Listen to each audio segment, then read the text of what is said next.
Šalom.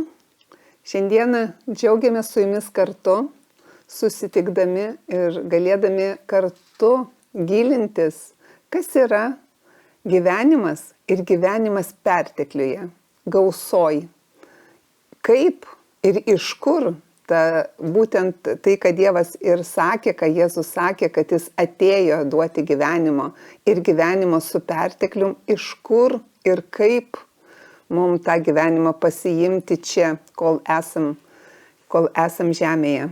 Tai dėkojam tau, Dieve, dėkojam už šitą laiką, dėkojam Viešpatie, kad tu atveri visų, kurie žiūri Tikiu TV televiziją, kurie žiūri laidą Gyvenimas su perteklium, atveri širdies akis. Ačiū tau, Viešpatie, kad tas supratimas, kurį tu mums palikai, reiškiasi mūsų gyvenime. Dėkojam tau, Dieve. Dėkojam, kad tu esi geras, mūsų gyvenimų prižiūrėtojas. Ačiū tau, Viešpatie. Ir mes vertinam ir branginam laiką su tavim. Mes aukštinam tave, Viešpatie, ir dėkojam, mokomės, kad galėtume gyventi ir gyventi čia su perteklium.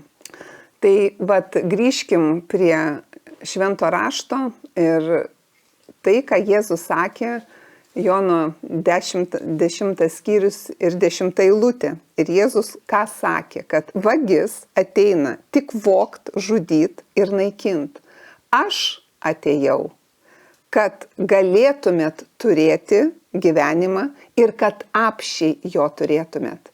Būtent, kad galėtumėt turėti gyvenimą ir kad apsčiai su perteklium jo turėtumėt. Ir atrodytų, kaip tai, ką Jėzus sako, kaip suprasti, kaip tame gyventi. Ir būtent yra, tikiu, tėvai tikslas, mano tikslas, dalintis tuo paprastumu. Tai yra ne tai, kad paprasta, bet tai yra mūsų kiekvieno pasirinkimas vertinti tai, ką Jėzus čia pasakė. Kad jis atėjo, kad mes galėtume turėti gyvenimą ir kad gyvenimą turėtume apsčiai, su perteklium.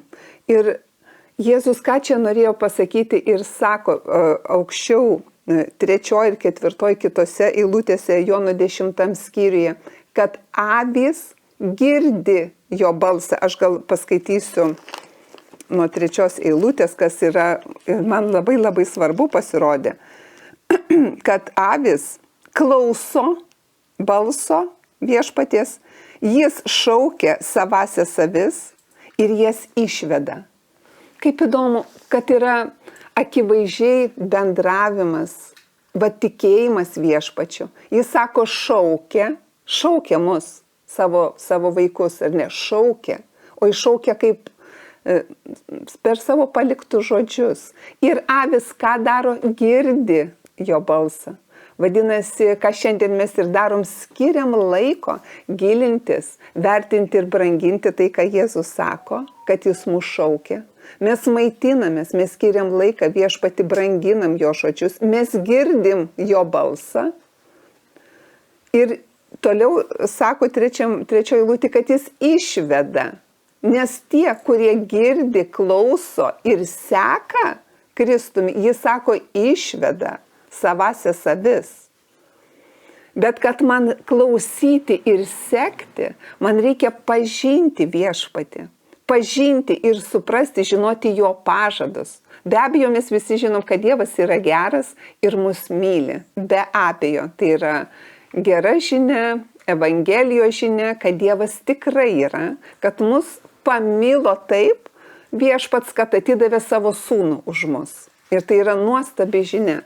Bet meilė, būtent meilė duoda galimybę pasirinkti. Pasirinkti nėra prievartos tame. Ir todėl visas raštas apie tai kalba, kad man šiandien ir dabar reikia atnaujinti savo protą. Atnaujinti, kad gyvenčiau tikėjimu, neregėjimu. Nes kas yra tikėjimas, mes visi žinom. Tikėjimas, Hebrajams 11:1, tikėjimas užtikrina tai, kuo viliuosi, užtikrina. Ir dar ką parodo tas užtikrintumas? ir parodo tai, ko nematau. Vadinasi, tikėjimas užtikrina tai, kuo viliuosi. O aš galiu viltis kuo? Tuo, ką žinau. Žinau, kad žinau. Aš turiu būti viduj taip įsitikinus, kad Jėzus, ką ir sako, kad jis atėjo, kad aš galėčiau turėti gyvenimą ir kad gyvenimą turėčiau su pertekliu. Jeigu aš esu nuolankios širdies ir savo gyvenimą atidavęs Kristui, aš priimu tai kaip aukščiausią autoritetą. Aš suvokiu, Dieve, tai tu pats taip sakai. Tu Viešpatie, kuris sutvėrė žemę ir dangų, tu sakai, kad atėjai duot man gyvenimą su pertekliu. Apšiai. Ir kur man jį rasti? Kur man jį rasti?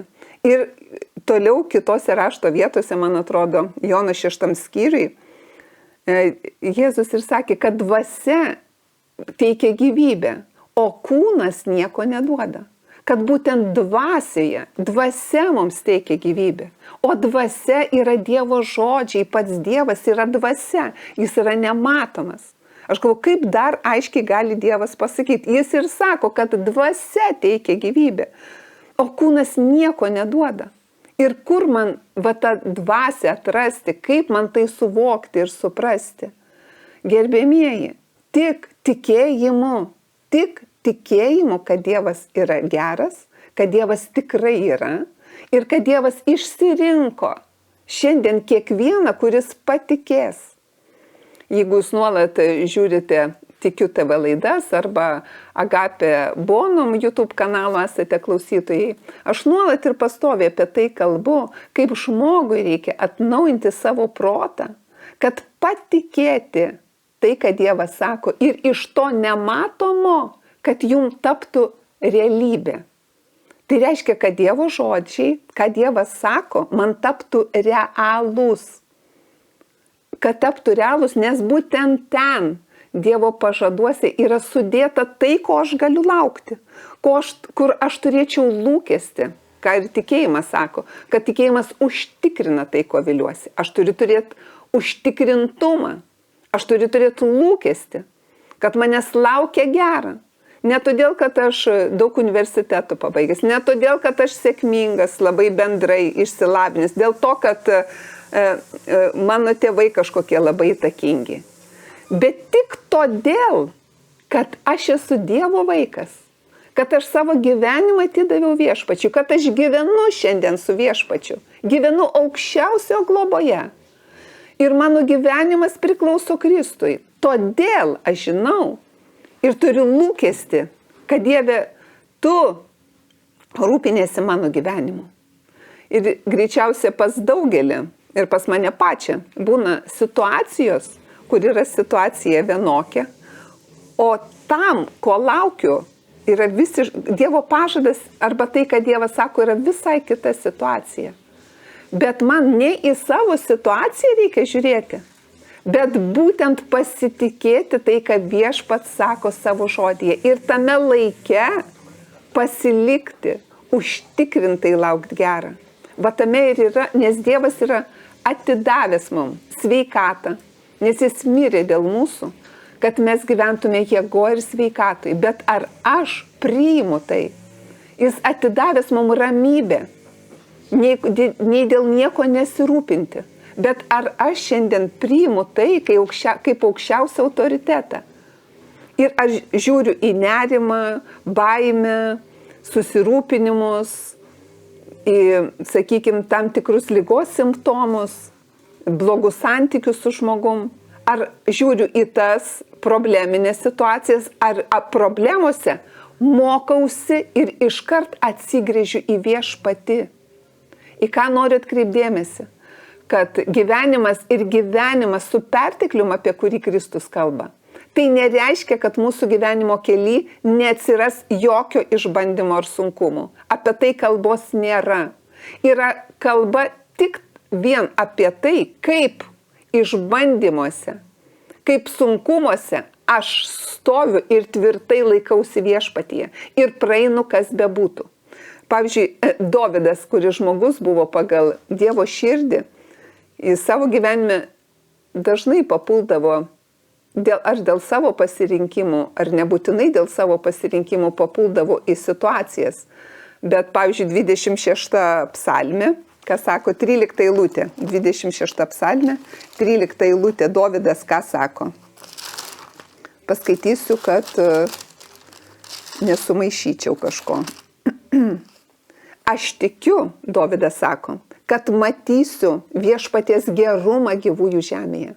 Tai reiškia, kai aš tam tikrose išbandymuose ir einu per juos, aš tvirtai žinau, kad aš tikiu ir aš sakau, kad aš tikiu, kad aš matysiu tokį ir tokį ir tokį scenarijų. Aš žinau, kad tai bus. Ir iš kur tai eina? Iš mūsų vidaus tai eina. Gyvenimas su perteklium, laidų tikslas būtent mokytis, kaip mums situacijose ir aplinkybėse, ne aplinkybės kalbėti, nepasiduoti, nenusivilti, kol laukiam atsakymų, bet kiekvieną akimirką nuolat ir pastoviai prisiminti, kad aš tikiu, kad aš matysiu viešpaties gerumą gyvųjų žemėje. Aš tikiu, kad aš matysiu viešpaties gerumą gyvųjų žemėje. Ir čia yra kieno? Mūsų, mano pozicija, jūsų pozicija, kad jūs tikite tai, ko nematote, jūs vadinate taip, lyg būtų. Ir tai yra didžiausias pasigėrėjimas viešpaties akise. Tas ir yra, kad aš geriuosi viešpačiu. Kai aš tikiu ir tai, ko nėra, vadinu taip, lyg būtų. Nes mes iš rašto aiškiai žinome, kad be tikėjimo neįmanoma patikti Dievui. Ir tam, kuris artinasi prie viešpačio, būtina tikėti, kad jis yra. Tai tas suvokimas, kad Dievas tikrai yra mūsų pamatas, kertinis pamatas. Gyvenimo su perteklium būt užtikrintam, kad Dievas tikrai yra. Nežiūrint, kokias aš einu aplinkybės, aš žinau, kad aš matysiu viešpaties pergalę. Aš žinau, kad aš matysiu Dievo gerumą šitoj situacijai. Aš žinau, taip Dovydas sako, kad aš žinau, kad aš tikiu, kad aš matysiu viešpaties gerumą gyvųjų žemėje. Ir tada 14 eilutė 27 psalmė sako, lauk viešpaties. Kam sako žmogui? Mums šiandien sako, lauk viešpaties ir būk drąsus. Kad gyventi gyvenime, tame gyvenime, apie kurį Jėzus kalba, gyvenimas su perteklium, kurį atėjo Kristus duoti. Sako, ir raštas visas apie tai sako, kad man reikės kantrybės, man reikės būti drąsiam, man reikės laukti viešpaties, o laukti hebrajų kalboje reiškia būti susifokusavusiam, susikoncentravusiam į viešpatį. Ir jis sustiprins tavo širdį. Jis, viešpats, sustiprins tavo širdį, bet jis sako žmogui, ką daryti. Lauk viešpatės, aš sakau. Kaip Dovydas ir sako, aš tikiu, kad pamatysiu Dievo gerumą. Aš tikiu, kad pamatysiu Dievo gerumą, kur? Gyvųjų žemėje. Aš tikiu, kad toj situacijai, ar kuri situacija bebūtų, aš matysiu Dievo gerumą gyvųjų žemėje.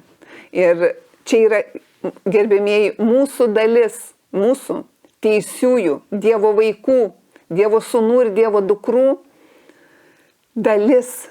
Jeigu dar yra, kurie žiūri Tikiu TV kanalą ir dar nėra pakvietę Kristaus į savo širdį, aš iš karto jūs kviečiu pakviesti Kristų į savo gyvenimą. Pakviesti, tai reiškia, kaip raštas sako, gimti iš aukšto, tai kai lūpomis išpažinstama ir širdimi tikima, kad Jėzus yra viešpats ir yra mano gyvenimo viešpats, kad jis atleido visas mano kaltes. Ir nuo šiandien savo gyvenimą aš atiduodu viešpatį į tavo rankas. Būk mano gyvenimo viešpats. Tokia elementari, paprasta, nuoširdi malda tikėjimu jūs pakelia į kitą lygį, į dvasinio pasaulio išlaisvinimo lygį. Ir nuo tos akimirkos jūsų gyvenimas priklauso Kristui. Į jūsų gyvenimą ateina pats Kristus, kuris sako, aš atėjau, kad duoti tau gyvenimą, kad galėtum turėti gyvenimą ir kad turėtum jį apsčiai. Ir čia bus mūsų pasirinkimas viso gyvenimo kelio. mano kiekvienos akimirkos, kiekvienos sekundės mano pasirinkimas, kad aš būtent kaip ir romiečiams 12:2, man atrodo, sako, nesitapatinu su šitu pasauliu, bet pasikeičiu, atnaujindamas savo protą Dievo žodžiu, kad galėčiau ištirti, kas yra gera ir tobula Dievo valia. Kas yra gera ir tobula Dievo valia. Ir tai, kada aš pažįstu viešpatį, aš žinau, kad Dievas yra geras ir žinau, kad jo gera tobula valia, kad aš gyvenčiau sveikatoj, kad aš gyvenčiau, kol gyvensiu žemėje, geruose santykiuose su žmonėmis, kad aš vertinčiau ir branginčiau pirmoje eilėje viešpatį, o po to kitus žmonės, nes Dievas myli visus ir vertina žmonės. Žinau, ir mane tai moko.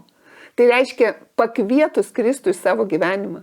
Ir kad mano gyvenimas taptų su perteklium ramybės, sveikatos, džiaugsmo, bus nuolatinės mano, kaip čia pasakyti, ne tai, kad pastangos. Jeigu tai pataps gyvenimo būdas, tai nebus pastangos, tai bus kaip kvėpavimas. Juk kvėpuoti nereikia pastangų. Vat kiekvieną rytą atsibundam ir negalvojam, čia dabar reiks, kiek pastangų reikės kvėpuoti. Tiesiog automatiškai aš kvėpuoju, nes tai yra lengva ir paprasta. Ir jeigu aš pažįstu viešpatį, kuris yra geras mano ganytojas, geras, nes Jono 10 skyriui būtent apie tą patį Jėzus ir sako, kad jis atėjo duoti gyvenimo ir gyvenimo su perteklium, ir jis toliau prideda, kad aš esu, sako, geras ganytojas, kuris už savo avis guldo galvą. Kad tai būtų realybė mums kiekvienam. Ne situacijų koncentruotis, kodėl man taip nesiseka, kodėl taip blogai, kodėl aš sergu, kodėl man vien nelaimės ir kažkokie nesusipratimai. Ne apie tai, o tiesiog priims sprendimą. Viešpatie, aš tikiu, kad tu esi geras, kad tu bendrai esi. Ir man tavo palikti žodžiai yra tiesa. Aš priimu sprendimą keistis. Aš nebenoriu būti toks, koks esu. Jeigu kitiem ir atrodo, kad labai esam geri, nieko blogo nedarom, kalėjime nesėdim, kažkokių nusikaltimų nedarom. Bet Dievas aiškiai sako, vien pamastyti blogą jau yra nusikalsti, nusidėti Dievo akise. Arba daryti gerą, o nedarai gerą, jau yra nusidėti Dievo akise. Tai būtent suvokti, kad Dieve, aš esu nuolankus, aš priimu tai, kad tu sakai, ir aš pasiruošęs keistis ir keistis į tavo atvaizdą. Keistis kiekvieną akimirką ir nuolat. Nustoti, kaip čia pasakyti, vien kalbėti tai, kas blogai, kaip nesiseka, nepasiduoti, bet kiekviena akimirka ir kiekviena situacija, kai atrodo labai sudėtinga, iškart prisiminti, kad Dievas sako, ir nepralaimėjimas savo pradėti kalbėti, bet kalbėti tai, kad Dievas sako, kad viešpats yra geras mano ganytojas ir kad jis guldo galvą už savo avis, kad aš esu ta avis. Čia, reikia suprasti ne kaip kažkokį pažeminimą, vis čia yra Dievo tame kontekste pavyzdys, kad viešpats už savo vaikus guldo galvą. Tai reiškia, jis nori, kad gyventume šiandien ir gyventume su pertekliu gyvenimą. Bet to Dievo noro nepakanka, jeigu šiandien aš nebendrausiu ir nebendradarbiausiu, nes meilė nesiveja, Dievas yra meilė, ir jis būtent nesiveja, per prievartą to nekiša, nedaro spaudimo, būtent Dievas leidžia pasirinkti, duoda galimybę, jis parašė viską ir visa kūrinija liudija, kad viešpats yra, ir jis duoda galimybę šiandien mums rinktis tą gyvenimą ir gyvenimą su perteklium. Tai reiškia nepasiduoti nerimui, nepasiduoti pralaimėjimui ligos, nepasiduoti bet kokiam liūdesiui, nerimui ir abejoniai, kuri ateina į jūsų mintis. Nes apie ką jūs mastote, tą jūs pradėsite kalbėti, taip jūs ir gyvensite, šitą jūs jau žinote. O kas nežino, tai aš labai rekomenduoju su tuo pažindintis, būtent tai, ką šiandien mastote. O Tikiu TV ir tikslas yra būtent įkvėpti žmonės, nukreipti žmonės, ką rinktis mąstyti, ką rinktis savo gyvenimo autoritetų pasirinkti. Pasirinkti viešpatį, gyventi tikėjimu, o ne regėjimu. Tikėjimu reiškia užtikrintai laukti gerą, nes Dievas yra geras. O kodėl aš turiu laukti gerą? Todėl, kad Dievas paliko pažadus, bet kad jums pažadus žinoti, jums reikia susipažinti dėl jų. Susipažinti, juos žinoti, nes jeigu jūs nežinosite, jeigu aš nežinočiau Dievo pažadų, aš nežinočiau, ko laukti, aš neturėčiau lūkesčių. Gyvenimo su perteklium tikslas ir yra, kaip čia pasakyti, grynintis kartu Dievo pažadus. Kaip tą vidinį įsitikinimą ugdyti savo širdį, kad tai reikštųsi. Nes Jėzus aiškiai sako, mano avis klauso ir girdi mano balso. Mūsų tikslas, Tikiu TV tikslas, įkvėpti žmonės, kuo daugiau laiko skirti Dievo pažinimui, ugdyti vidinius įsitikinimus, įsitvirtinti viešpatyje, dėti pamatą, gyvenimo pamatą dėti, statyti ant olos, ką mato, man atrodo, 7 skyriuje ir sako, taigi kiekvienas, kuris klauso mano žodžių, kaip ir Jono Evangelijuje sako, mano avis klauso mano balso ir girdi mano balsą ir seka. Įsivaizduojat, kiek mūsų yra dalies. Mes turim girdėti, kad girdėti mes turim išgirsti, skirti laiko, rasti, patikėti tuo. Taip, mano žmogaus dalis tai yra skirti laiko, klausyti, išgirsti ir po to priimti sprendimą, nenurašyti, kad tai yra nesąmonė, ką raštas sako. Nesąmonė, nes to nematau. Nesąmonė, nes Dievas neveikia, nes kodėl tiek visko yra blogo. Nenurašyti, bet priimti sprendimą, kad tai yra tiesa. Nesako, klauso mano žodžio ir seka paskui mane. Seka. Vadinasi, aš žmogus klausau, iš pradžių ieškau, klausau, girdžiu, priimu ir seku paskui Kristų. Ir iš to ateina gyvenimas su perteklium. Žinot, galit, jeigu kažkam nepatiks, sakykime, tai čia taip nebus, kad aš paimu, tikiu Dievu ir jau turiu gyvenimą su perteklium. Tai aš jums pasakysiu, jūs galite ir nežiūrėti, kam nepatiks. Ir išjungti, bet aš vis tiek kalbėsiu tiesą. Be jūsų, be mano pačios, be mūsų pačių tikėjimo, sekimo, gyvenimo su viešpačiu. Apšiai gyvenimo nebus. Bus savo pastangom, mes galim, taip sakant, vaistais tą sveikatą savo palaikyti. Bet jūs žinot, kad medicina tikrai visų problemų neįsprendžia. Ir tas jau yra įrodyta, kad medicina visų klausimų sveikatos neįsprendžia. Pinigai ir finansai ir didžiulės pinigų sumos neįsprendžia gyvenimo klausimų ir santykių gerų su žmonėmis. Tai sprendžia, kaip ir viešpats sako, kad tik tai Dievo žodžiai prailgina dienas ir prideda gyvenimo metų. O kad jis prailgintų dienas ir pridėtų gyvenimo metų. Ir kad gyvenimas šiandien žemėje būtų su perteklium. Ir kad galėtumėt dalinti su kitais, šiandien aš turiu skirti maksimaliai laiko, koncentruoti savo dėmesį. Kad galėčiau gyventi nuolat su viešpačiu, pildytis jo pažinimu, gerėtis viešpačiu, kaip jis ir sako, pats viešpats sako, gerėkis viešpačiu ir jis suteiks, ko geidžia tavo širdis. Ir tai sako pats viešpats, jis nemeluoja, jis yra ištikimas tam, ką jisai sako. Gali žmogus meluoti, aš galiu pameluoti. Bet tai, ką raštas sako, tai reiškia, sako pats viešpats, jis nemeluoja, jis garantuoja, kad sako, jeigu šiandien tu pasirenki džiaugtis viešpačiu, gerėtis viešpačiu, būti dėkingam už tai, ką šiandien turi. Jeigu ir šiandien atrodo turiu labai nedaug, bet aš priimu sprendimą būti dėkingam Nes kodėl? O todėl, kad prisimenu, kad Dievas sako, džiaukitės visada. Ir jūsų troškimai tegu man būna žinomi. Ir Dievo ramybė, sako, kuri pranoks bet kokį supratimą, saugos jūsų širdį ir mintis Jėzuje Kristuje. Ir Dievo malonė reiškiasi, kai aš atsisuku, atsigręžiu į viešpačių.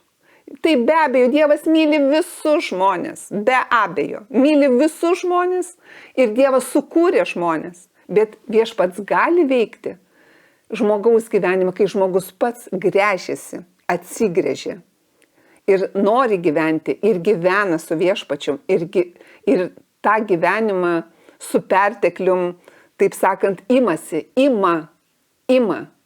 Jis patiki tai, ko nėra, patiki tai, ką Dievas sako ir tai priima.